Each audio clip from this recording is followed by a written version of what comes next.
In today's video, I'm going to teach you how to use GPX files in Google Maps. A GPX file is a simple way to store GPS tracks, routes, and waypoints, and the easiest way to use it with Google is through Google My Maps in a web browser.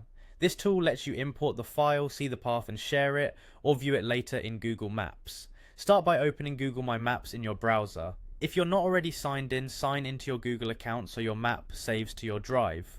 My Maps is different from the regular Google Maps page. It's designed for building and editing custom maps, and it supports GPX uploads directly. Once you're in, create a new map. You'll see a blank map with an untitled map name and an untitled layer on the left. This first layer is where you'll bring in your GPX file. Layers help you keep routes and points organized, and you can add more later if you want, but for now we'll use the first one. Click import in that first layer. If the panel looks collapsed, expand it to reveal the import button.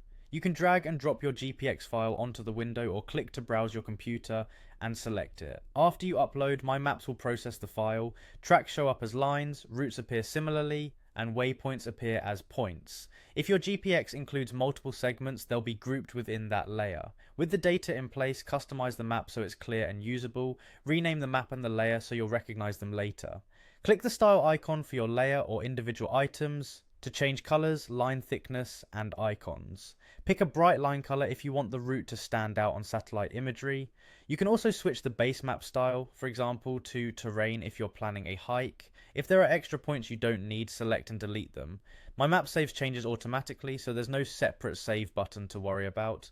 When you're ready to share or view it in Google Maps, click Share. Choose your visibility. Keep it restricted for private access, or set it so anyone with the link can view. Copy the link to send it to friends or collaborators. To view it in the standard Google Maps interface, use the preview option from My Maps. On mobile, sign in with the same account and you'll find your custom map under Saved, then Maps. That way your GPX route is with you on the go. And that's it, you've opened My Maps, created a map, imported your GPX, customized it and shared or viewed it in Google Maps.